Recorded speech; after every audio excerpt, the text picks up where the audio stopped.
Brother turned my life into hell, then impregnated my wife. Now he's asking for my help after our parents disowned him and left me their $2 million inheritance. The phone line went dead, but David's desperate, broken sobs still echoed in my ears, a sound I hadn't heard since we were kids, now a bitter symphony of his undoing. It was a sound that should have brought satisfaction, but instead, it left a hollow ache in my chest, a final, chilling note to a lifetime of silent warfare. From the earliest memories, my younger brother David was a storm front, a force of nature driven by a deep, gnawing resentment towards me. You'd think it stemmed from jealousy, but you'd be dead wrong. He was the favored one, the golden child bathed in our mother's unconditional indulgence. There was never a tangible reason for him to envy me. Our mother, God bless her, cooked his meals, ironed his clothes, even tasked me with his schoolwork, simply because we were family. I, on the other hand, received no such consideration. I was the independent one, quiet, introverted, finding solace in books and my own company. Perhaps it was my fault, in part. I always met his needs without ever expecting anything in return. He only ever sought me out when he needed something, never when I needed him. My nature was straightforward, unvarnished honesty, a trait I suspect my mother viewed as a negative, perhaps even a challenge to her authority. This blatant favoritism groomed David into the family's darling, and for years I didn't mind, not really. But that peaceful equilibrium was just the calm before the storm. The real trouble started when he began to weaponize my differences, bullying and mocking me relentlessly. He'd jab at my height, sneer at my glasses, or, worse yet, sneak into my room, read my diary, then run to Mom with twisted excerpts of my private thoughts. When I'd scream at him, my voice raw with indignation, my parents would just laugh it off, a dismissive wave of the hand. It's not a big deal. But it was a big deal. He escalated, nearly breaking my glasses, putting vile things in my food. One morning, I found tiny stones in my cereal, my heart leaping into my throat. Luckily, I caught them before they could splinter my teeth. When I told Mom, her response was chilling. This is how brothers bond. Every fight, every petty squabble, David would zero in on my vulnerabilities like a predator. He knew I was being bullied at school. We went to the same one. Instead of support, he sided with my tormentors, calling me names like hoogly loser or hairy monkey, even encouraging them to physically harm me, branding me a big failure. Another time, during a stupid argument I can't even remember the cause of, he looked me dead in the eye and told me to kill myself. Most insults I could shrug off, but that one lodged itself deep. A poisoned dart, especially because I was silently battling my own demons, struggling with mental health issues at the time. I'm doing much better now, but hearing your own brother wish you dead, that cuts deeper than any physical wound. Dad was always at work, and Mom seemed oblivious, even scolding me once for irritating David. Things spiraled out of control in high school. That was when he tried to set my hair on fire. Unbelievably, my mother still defended him, claiming he was just playing. Seriously, who plays like that? The suffocating tension in our home finally broke when my dad, for the first time, truly saw what was happening. He sided with me, pointing out the gravity of David's actions, even threatening to call the police. That stopped David cold. He'd never faced real consequences before. He was genuinely stunned. Dad made it crystal clear enough was enough. David needed to start respecting me. Later, Dad came into my room. I never expected his support. He and David had always shared this unspoken camaraderie, our boys' club. But that night, Dad admitted he'd waited for years, hoping David would mature, but instead, he was becoming a monster. Hearing those words, that validation from my father, I almost crumbled. All those years of pain, humiliation, and silent suffering poured out. I confessed everything, the bullying, the insults, the suicidal comments. Dad was shocked at how much I'd endured. What happened next changed everything. The very next day, Dad spoke to the principal, ensuring my bullies were warned of severe consequences. That evening, he enrolled me in an MMA class at our local gym. You need to man up, he'd said, and learn to stand up for yourself. A nerdy, introverted kid like me learning to fight. It must have seemed laughable, but I was focused. I balanced studies and daily workouts, and those classes, they didn't just change my physique, they transformed my entire life. One afternoon, David, true to form, was up to his old tricks. He'd stolen my pocket money I'd saved diligently from chores. I caught him just as he was about to cycle off with his friends. I demanded it back. He just sneered. What are you gonna do, run to Daddy? I don't know what snapped inside me, but I wound up and punched him. Hard, right in the face. He staggered backward, stunned, then fell. I retrieved my money from his pocket, then, for good measure, pushed him back down. He started wailing, a comical, childlike sob that quickly brought my mother rushing out. She saw me standing over him, fists clenched, David crying on the ground. She rounded on me, furious, asking why I couldn't be a better role model. David, through his tears, seemed to relish the scolding. Mom then complained to Dad about my behavior, demanding I be controlled. Dad, a grim set to his jaw, asked us both to explain. I laid out the truth. David stole my money I'd worked for. David, still sniffling, tried to justify it, saying he needed it for a date, and as his brother, I should help him. Dad looked at David, his voice low and dangerous. "You're lucky," he said, "that your brother only punched you. Anyone else would have called the police for theft." He told David he had no right to take anything without consent. David, unused to such a direct confrontation, threw a full-blown tantrum, probably hoping Mom would side with him, but Dad held firm. When David realized he wouldn't be getting off scot-free, he screamed how much he hated me, then stormed back to his room, locking himself in. After that, something shifted.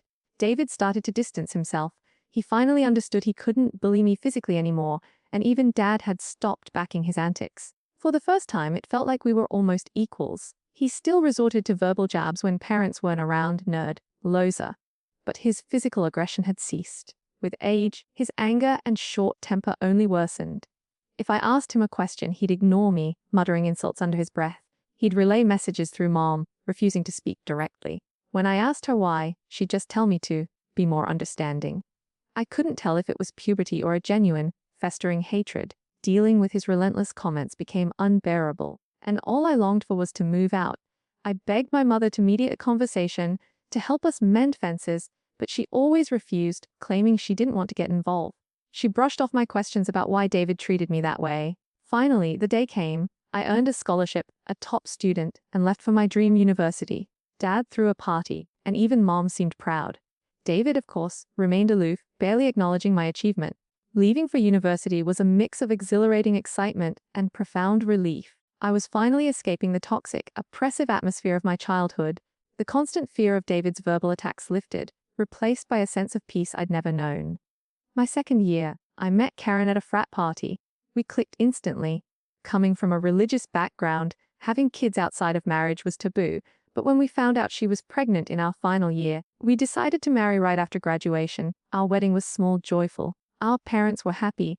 I believed Karen was the love of my life, my dream girl. I'd always envisioned a monogamous life, one woman to come home to, and despite other women showing interest, I never strayed. Then, the betrayal started.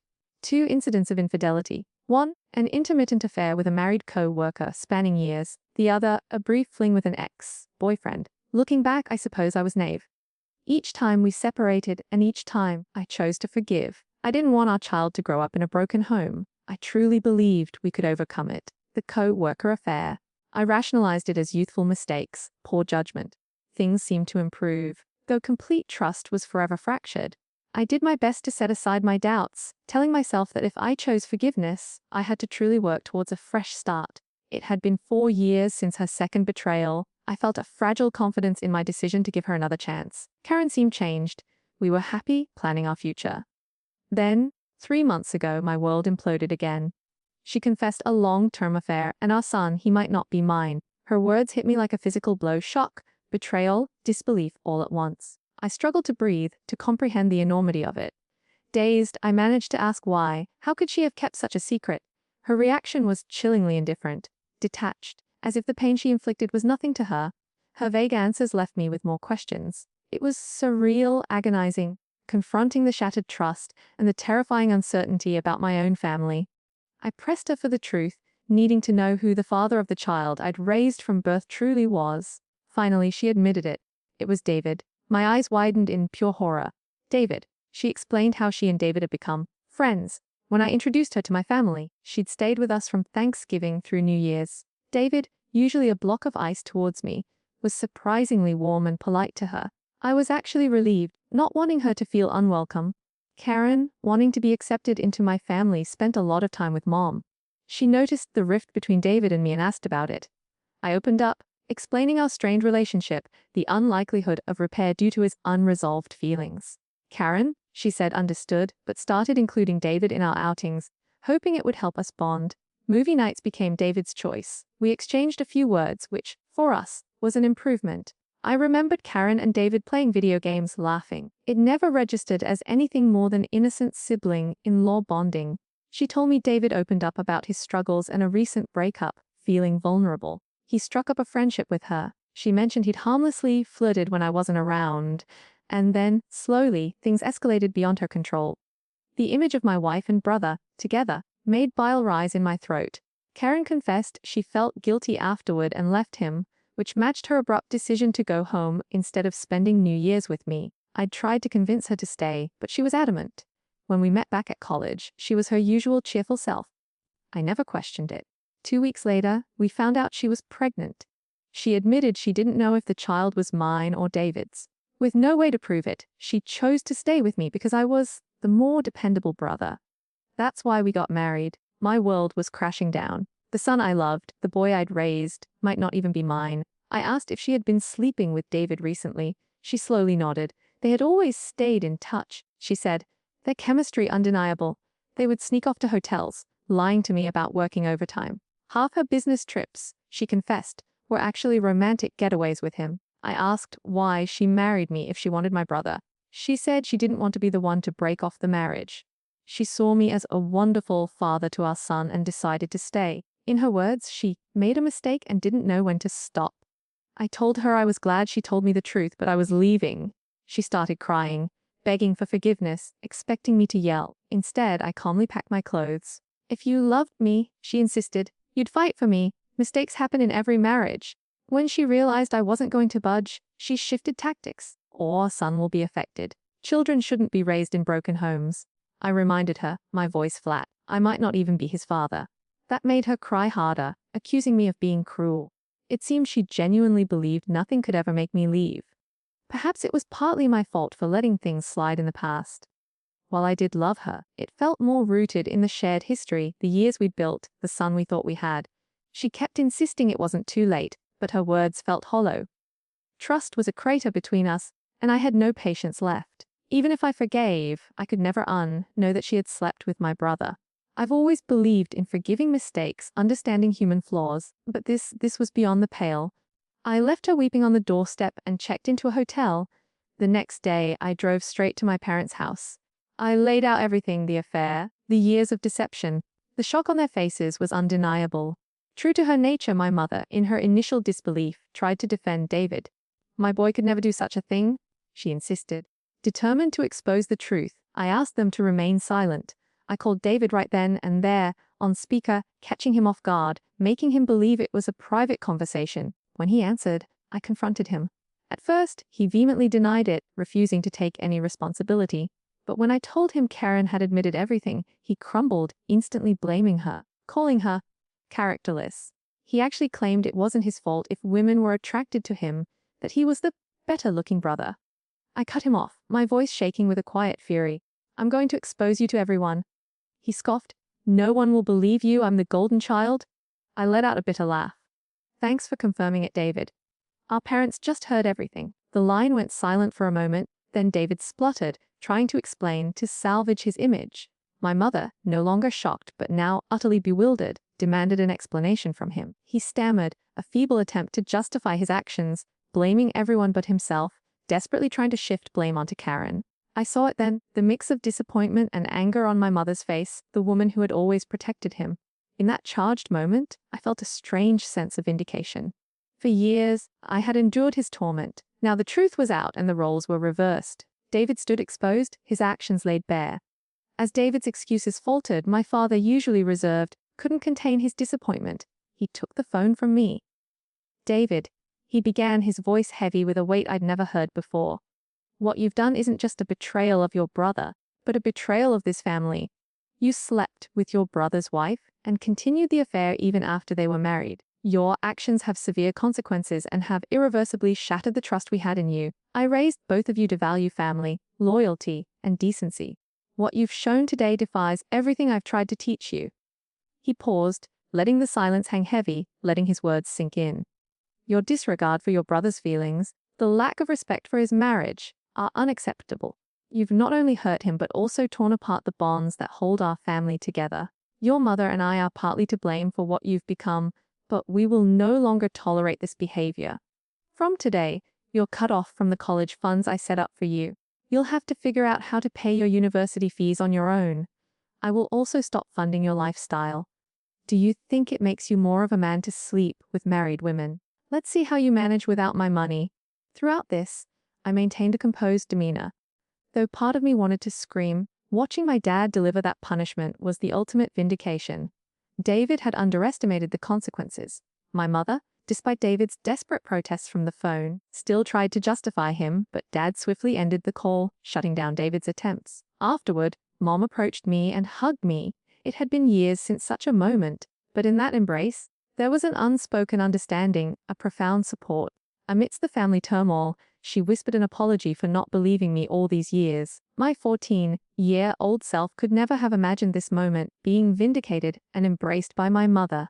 My dad then helped me find a good lawyer to divorce Karen. She and her lawyer tried to fight dirty, asking for alimony since I earned more. But her affair played heavily in my favor. We also did a paternity test. It was confirmed. David was indeed the father. That news, somehow, was even more painful than discovering Karen's infidelity. I was furious that the son I had loved and raised wasn't mine. I had to stay strong. Karen begged me to continue visiting my son, arguing he shouldn't be punished. But I couldn't bear it. He reminded me too much of David, and I hated that. After the divorce was finalized, a sense of freedom washed over me as I moved into my own bachelor pad. It felt surreal to live alone. I'd married so young, never really experiencing true independence. But my naturally independent nature allowed me to adapt quickly, and I thoroughly enjoyed it. 2 weeks ago, Dad called. He was considering changing his will. He didn't want to leave anything to David. My dad is incredibly stubborn. Once he decides, there's no turning back. David had tried reaching out to our parents, even showed up at their doorstep begging for forgiveness. But they refused to let him in. Even Mom, who usually crumbled before David's tantrum, seemed done. It must have been hardest for her. David never texted me to apologize for what he'd done, showing he didn't regret it. He was just upset about being cut off. Dad told me he planned to leave everything to me, ensuring David couldn't contest it later, leaving him only a single dollar. My eyes widened. Dad had worked his entire life, accumulated significant assets, a retirement fund, and life insurance, totaling nearly $2 million. The only condition in his will was that if he passed before Mom, she would continue living in their house, though ownership would transfer to me. I didn't mind. I wanted to care for her. Somehow, David found out. Unable to reach our parents, he called me yesterday, trying to make amends. He explained his struggles with college, how Karen, after discovering the paternity, was pestering him for child support. He had no money, couldn't find a job. He begged me to talk to our family, to help him start fresh. I laughed in his face. I told him I was done. I reminded him he should have thought about the consequences before sleeping with my wife and getting her pregnant. He argued I was being unfair, that Karen was also to blame. I agreed. "That's why I divorced her," I said. "She's your responsibility now. Don't call me complaining about her or the child. These are the consequences of your actions." He started to raise his voice, but I cut him off. "You're no longer the favored child, David. You're the black sheep who slept with his own brother's wife." That's when he started to cry, telling me how everyone, even our grandparents and relatives, had turned against him. While true, it was no longer my concern. I told him we were done, that he should never call me again, because I no longer considered him my brother. I've replayed that conversation endlessly. Despite my hatred for him, I had never heard him cry, not since we were kids, and I won't lie, it did sting a little to hear him so broken. After that, I discovered it was my mother who had, predictably, informed David about Dad changing his will, leading to his desperate call. I confronted her in front of my dad. She broke down, pleading that David had been punished enough, that he'd learned his lesson. Dad, ever firm, told her that if she truly believed what David did was forgivable, then he could no longer stay married to her. He could never forgive such a betrayal. That threat silenced her. Dad made it clear if she ever talked to David again and we found out, she could pack her bags. My dad is incredibly stubborn, and I hope, truly hope, my mother learns from her mistakes. It's been 5 months since then. My relationship with my parents has improved profoundly. Dad and I golf every weekend. He treats me more like a buddy than a son. Though Mom misses David, she's kept her distance. The last I heard from a cousin, David had to drop out of college. Couldn't afford it. He and Karen are living together. He's a part-time mechanic, and they're raising Henry together, which, I suppose, is a good thing. I never discuss David with my parents, and they don't bring him up either. For those asking, I'm doing quite well. I got a promotion 2 months ago, and my salary has significantly improved. I haven't dated anyone. I still need time and space to heal, to process everything. I've been going to therapy and it helps. This journey has taught me profound lessons about betrayal, forgiveness, and the difficult, often painful, process of setting boundaries to protect your own peace. It reveals the complex and destructive nature of unchecked entitlement, the quiet damage of parental enabling, and the ultimate necessity of standing up for yourself, even when it means tearing down the very foundations of your past. How do you think a family can truly recover from such deep-seated betrayals, or are some bonds irrevocably broken? Share your thoughts below.